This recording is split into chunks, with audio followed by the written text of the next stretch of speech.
l'annonce de la mort d'Henry Kissinger, grande figure controversée de la diplomatie américaine à l'époque de la guerre froide, disparu mercredi à l'âge de 100 ans, a suscité jeudi une pluie d'hommages à travers le monde, dont celle du président de la République française, Emmanuel Macron, évidemment. Henry Kissinger, grande figure de la diplomatie américaine aux facettes controversées, qui fut secrétaire d'État sous Richard Nixon et Gerald Ford, est mort mercredi 29 novembre 2023 à l'âge de 100 ans, a annoncé son organisation. Acteur incontournable de la diplomatie mondiale pendant la guerre froide, Henry Kissinger est mort aujourd'hui dans sa maison du Connecticut, a indiqué son cabinet de conseil Kissinger Associates dans un communiqué. Le président français Emmanuel Macron a rendu hommage ce jeudi au diplomate américain Henry Kissinger, saluant un géant de l'histoire dans un message sur le réseau social X, anciennement Twitter. Son siècle d'idées et de diplomatie a eu une influence durable sur son époque et sur notre monde, a estimé le chef de l'État à propos de cet acteur incontournable de la diplomatie mondiale pendant la guerre froide, qui fut secrétaire d'État sous Richard Nixon puis Gerald Ford.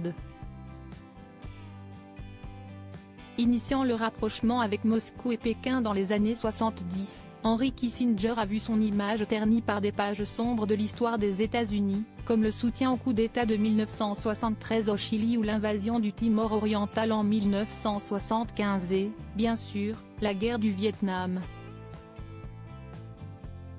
Diplomate aussi écouté que controversé, l'homme à la voix rocailleuse aimait distiller ses pensées aux journalistes et dans les colloques internationaux.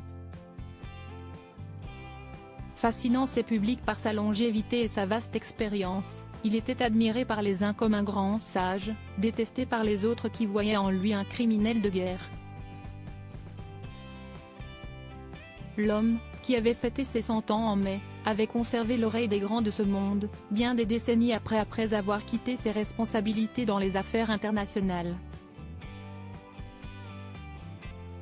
Il s'était par exemple rendu à Pékin en juillet pour s'entretenir avec le président chinois Xi Jinping.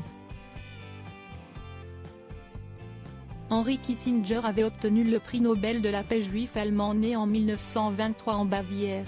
Heinz Alfred Kissinger a été naturalisé américain à l'âge de 20 ans. Fils d'instituteur, il a intégré le contre-espionnage militaire et l'armée américaine avant de poursuivre de brillantes études à Harvard, où il a également enseigné. Reconnaissable à sa grosse monture de lunettes, il s'est imposé comme le visage de la diplomatie mondiale lorsque le républicain Richard Nixon l'a appelé à la Maison-Blanche en 1969 comme conseiller à la sécurité nationale, puis comme secrétaire d'État. Il cumula les deux postes de 1973 à 1975, et reste maître de la diplomatie sous Gerald Ford jusqu'en 1977. CST alors qu'il lança la détente avec l'Union soviétique et le dégel des relations avec la Chine de Mao, lors de voyages secrets pour organiser la visite historique de Nixon à Pékin en 1972. Il mena aussi, toujours dans le plus grand secret et parallèlement au bombardement de Hanoï, des négociations avec le duc Tho pour mettre fin à la guerre du Vietnam. La signature d'un cessez-le-feu lui a valu le prix Nobel de la paix avec le Nord-Vietnamien en 1973, l'un des plus controversés dans l'histoire du Nobel.